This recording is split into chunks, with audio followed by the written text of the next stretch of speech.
I say, don't marry who you love. I say, love who you marry. Because that's what the Bible teaches.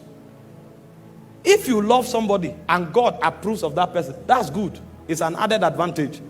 But you may love somebody and God will say that's not the person. You will sacrifice your love and marry who God says. And so you are asking the question, you say, if I don't marry who I love, who should I marry? You marry the person God leads you to. Number two, you marry a person that fears God, that is under the government of God. And number three, you marry the person that is compatible with your purpose. If you find these three, you will love that person.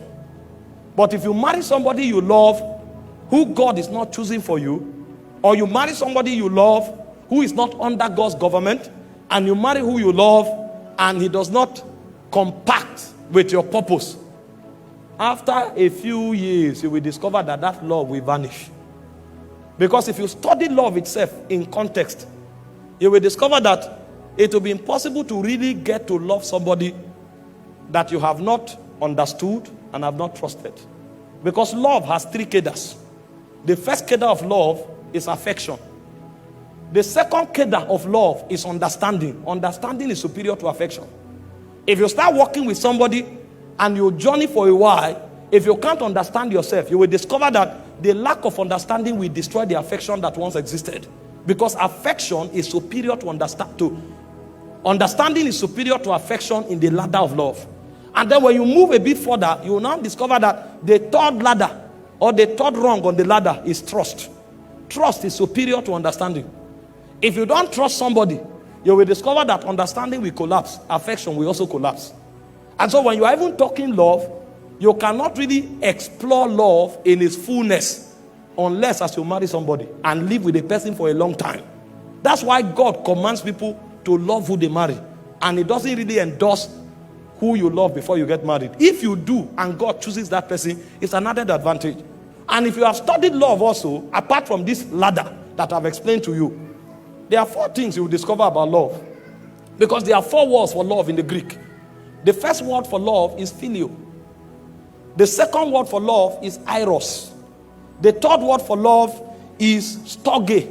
And the fourth word for love is agape. Love is deeper than the feeling.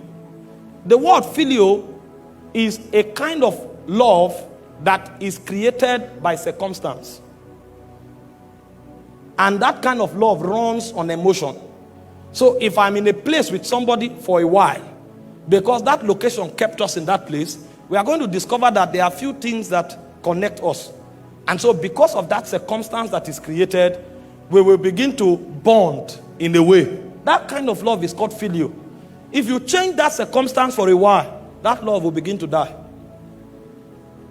Because that love is orchestrated by a circumstance, and that love runs on emotion.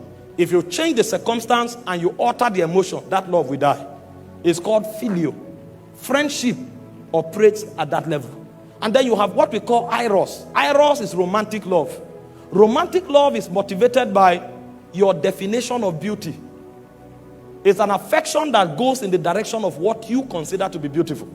And so, for example, if you consider a fair complexion to be beautiful, when you see somebody that is fair, you will get to develop that kind of affection towards that person.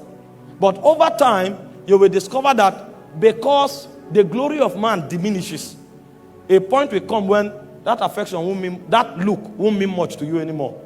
And ask those who are married, they will tell you. When you get married, you are going to discover that as powerful as sex is, even sex will become a responsibility. It's when you are not yet married that demons are touching your emotion. You say, hey.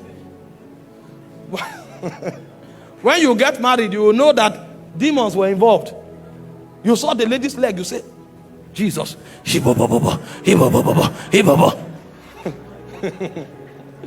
When you get married, you will discover that that leg can be on your head. You will be burdened.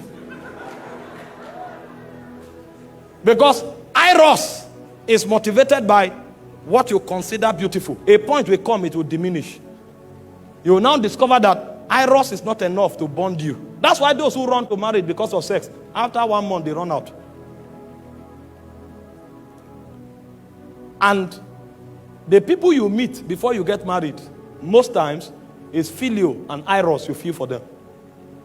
The higher kind of love is called storge and agape. Storge is companionship. Storge is built by understanding. Storge is not dependent on emotion. That's why people who have understanding, when they become old, at 70, you will see them hold themselves, walking together. It's called companionship. There are two things that bet storge. One is understanding, another is covenant. And covenant runs on blood. So the relationship you have with your brother and your sister is called storge. That love originates from your bloodline. And so you will discover that you will live with your brother for many years. Even if you fight, a point will come, you will need that person. And if you are quarreling and the person dies, you can't sleep. You will not feel it in your mind. It will be a weight on your chest. If you have lost somebody before, you will know. Because that covenant is breaking. And so that detachment will create a weight on you that you can't define. Because that kind of love is covenant oriented, and it is also based on understanding. It is when you get into marriage that you can build storge. There's no way you can build storge before marriage. Because marriage is prosecuted on covenant. And that covenant is enacted on the altar before God, and it is consummated on the bed of affection. And then as you walk with that person over time, you will now begin to build understanding. You will now discover that if that person can discern you and you can discern the person, a kind of love that you can't define begins to grow.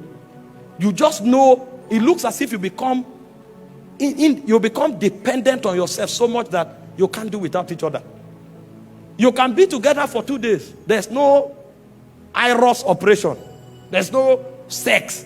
But you are gisting and talking to yourself as though sometimes you even gossip with one another. What's happening is storge. You will discover that in one day you talk to yourself more than 20 times. And it's not that initial. This time around is dependence. Companionship is being formed. But it is rooted in what? Understanding. And understanding takes time. And it's also rooted on covenant. And there's no covenant before marriage. So you can't enter the realm of storge until you get married. And then the final one is agape. Agape is sacrifice. Agape is self-denial. The reason you can build agape is not even because you have a connection with that person. Why phileo is generated by circumstance, eros is generated by your definition of beauty, storge is defined or generated by understanding and covenant, agape is external. Agape is dependent on the level of trust and obedience you have for another force outside of that marriage. That's why it's called sacrifice. You don't build agape because of your connection with the person.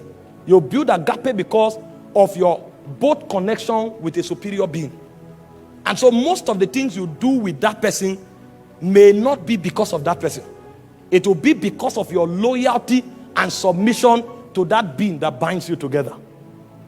And so many times when you go through a relationship as strong as marriage, you will discover the reason you will stay will not be because of the person. The reason you will stay will be because of your submission to God.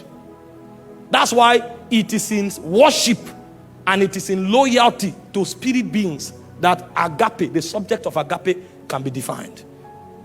And you cannot build agape until you marry somebody. Forget about the card you wrote some romantic words and sent.